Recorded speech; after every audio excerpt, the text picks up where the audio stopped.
আজকে তোমাদেরকে টক ঝাল মিষ্টি বেশ মজার একটা আলুর দমের রেসিপি শেয়ার করছি। এই রেসিপিটা সম্পূর্ণ আমার মায়ের থেকে শেখা। এই রেসিপিটা করার জন্য ছোট গোল আলু আমি বেশ খানিকটা নিয়ে নিয়েছি, আর তাতে জল দিয়ে কিছুটা লবণ দিয়ে দিয়েছি আর সিদ্ধ করতে বসিয়ে দিয়েছি। ঢাকনা চেপে দিয়ে দিলাম। বেশ কিছুক্ষণ পর আমি নামিয়ে নিলাম।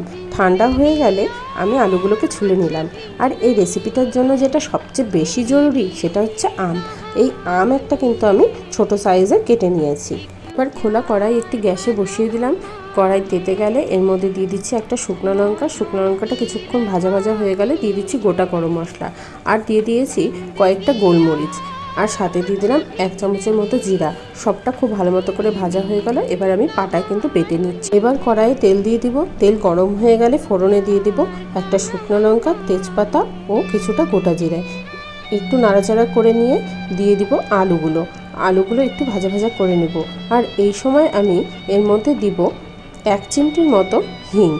কিন্তু আমি ফোড়নের সময় দিইনি, কারণ ফোড়নে দিলে কিন্তু হিংটা পুড়ে যায়।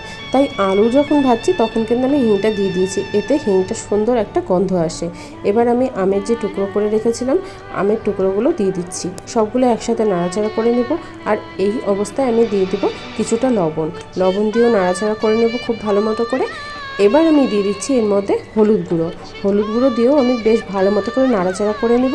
করে নিয়ে কিন্তু আমি কিছুক্ষণের জন্য ঢেকে দিব, যাতে আমগুলো বেশ সুন্দর করে নরম হয়ে যায়। কিছুক্ষণ পর ঢাকনা তুলে নিলাম। দেখো আমগুলো বেশ সুন্দর করে কিন্তু মজে গেছে, আর এতটা সুন্দর গলেছে যে আলুর সাথে বেশ সুন্দর করেই কিন্তু লেগে গেছে। এবার আমি অল্প একটু জল দিয়ে দেবো, যাতে মশলা দেওয়ার সময় মশলাগুলো পুড়ে না যায়।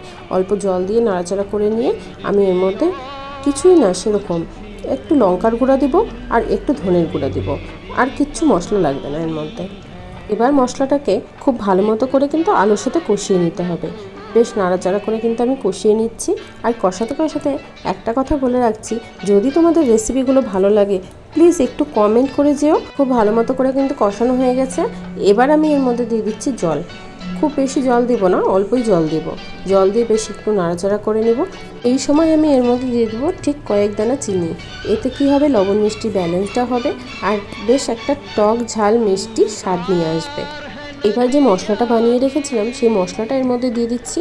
এবার নাড়াচাড়া করে সবশেষে দিয়ে দিব কসুরি মেথি। অল্প হাতে ডলে আমি কিন্তু কসুরি মেথিটা দিয়ে দিচ্ছি। আর নাড়াচাড়া করে নিতে একটা বেশ সুন্দর গন্ধ কিন্তু চলে আসবে।